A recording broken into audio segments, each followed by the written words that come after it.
by Dr. Iva Skrzyński from Wits University. Iva, thank you so much for joining us. We do know that you've stayed tuned and have been digesting the views that we've seen come across from both here in Johannesburg and in Cape Town. Let's start with the briefing held by the Speaker of Parliament, Baleka Mbete. She said she cut short her work trip to Bangladesh in order to tend to these two motions of no confidence requests that have come through from the Democratic Alliance and the EFF. But let's look first at the ANC issues, as it were. I think it's fair to say that she was pretty non-committal about how she personally feels about the changes brought in by President Jacob Zuma, but she was pretty forthcoming about her unhappiness with how certain members of the ANC's top six have publicly criticized the president's action. Discussions at Litulia are surely going to be interesting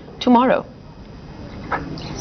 Yes, that's the most interesting part of the press briefing. There wasn't much to digest on the really pertinent issue, which is the proposed vote of no confidence. So she did concede and she did reinforce what the other three members of the top six said, that they weren't consulted or engaged. They were presented with a list. So the same happened with her. And her condemnation of the other three for going public is interesting. Because if there's a break in a protocol whereby decision making is collective and you have a breach of that, it does suggest that the other members of decision making bodies aren't bound by these protocols anymore. So she wants to hold on to that, and it's clear where her allegiance lies. And it confirms what we've all suspected, is that she appears to be within the Jacob Zuma camp. Well, without jumping to the Democratic Alliance's press conference too soon, a quite telling comment from Musi Maimane was that he doesn't believe that Baleka Mbete was going away to consult before making her personal views known. He believes that she's taking some time to get instructions from President Jacob Zuma. How do you see, I know we're probably verging on speculating about the direction that the ANC will take next, but do you have a view on what could be happening behind closed doors, especially amongst the leadership of the ANC over the next 24 to 48 hours?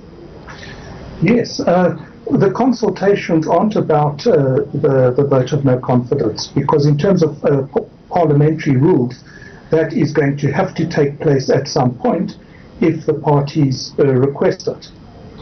And if she refuses, it's going to go straight to the Constitutional Court, which will rule in the party's favor who requests this.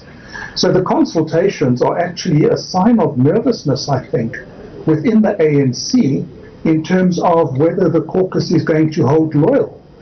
And the caucus has the toughest decision of their life in front of them now, because if they hold ranks with the ANC, it makes the ANC open to accusations from the opposition parties that they put their self-interest first and they let South Africa down. So people are loud, ANC people are loud, but when it comes to the crunch, when it comes to putting their money where their mouths are, they close ranks and they keep their jobs. So that's, I think, what it's about. It's doing the head count to see whether the ANC caucus is going to hold firm and be loyal to the president. And that's the tough one, because the events of the last few days have shown that things could become quite fluid and uncontrollable. We've had some extraordinary comments coming from various quarters over the last few days. For me, one of the most telling being that of Brian Shlongwa from the ANC in Gauteng, speaking at the podium at the memorial held at Johannesburg City Hall for Ahmed Kathrada yesterday. Talk of a split is no longer the question. It seems there very much is a split within the ANC. Yes. I think it's crystal clear now that there's a major fracture line that goes through the ANC. It's not even hidden anymore. If one looks at the accusations and recriminations made by various people from the various camps, they're not even hiding it anymore. There's not even diplomatic language anymore. So it's clear that the division's there. How that division plays out is going to be the issue to watch. And we watch this vote of no confidence with interest, because if the ANC wants to get rid of President Zuma, the easiest mechanism is exactly this vote of no confidence. All they have to do is get 50 or 60 people to vote with the opposition, and Jacob Zuma's presidency and cabinet is history. And that solves a whole range of problems in terms of internal fights and NEC fights and a whole range of other issues. And if they do that, they can still get some moral high ground in terms of cleaning up their own house.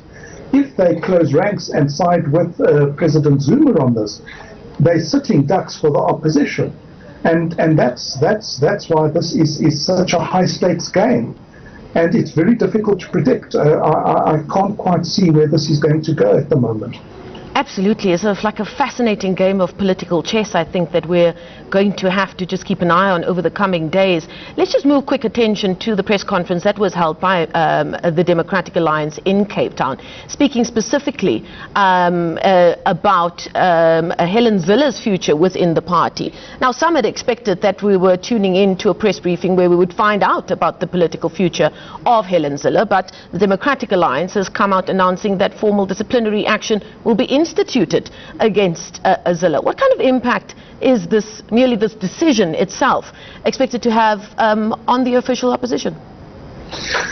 Well, that is an attempt to buy time and not to make a hasty decision, because Premier Zilla has a lot of support inside the DA.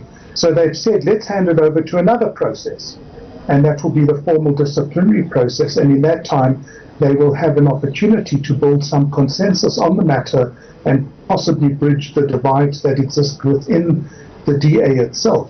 So that issue, like the ANC, has the potential to rip the DA apart because of the lineup of forces there. Hence, I interpret the stress by DA leader Maimane for a procedural legal process to ensure that the outcome is credible from all sides inside the DA, and to build some consensus on an outcome.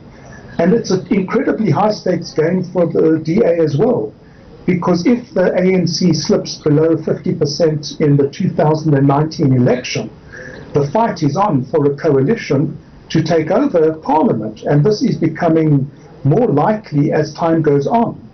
This process might be part of a political battle between DA leader Maimane and Premier Zilla for future leadership, not just of the DA, but of the country as a whole. Premier Zilla might think the prospects of being the first woman president are in her favor at the moment, and might put up a protracted defense of her position because the stakes are so high. So big divisions in the DA as well, and we watch that with interest too. Absolutely fascinating times we're living in. We are going to have to leave it there. That was Dr. Ivor Serekinski, a lecturer at the Wits School of Governance, giving us some reaction to the political developments and comments coming through over the last few hours.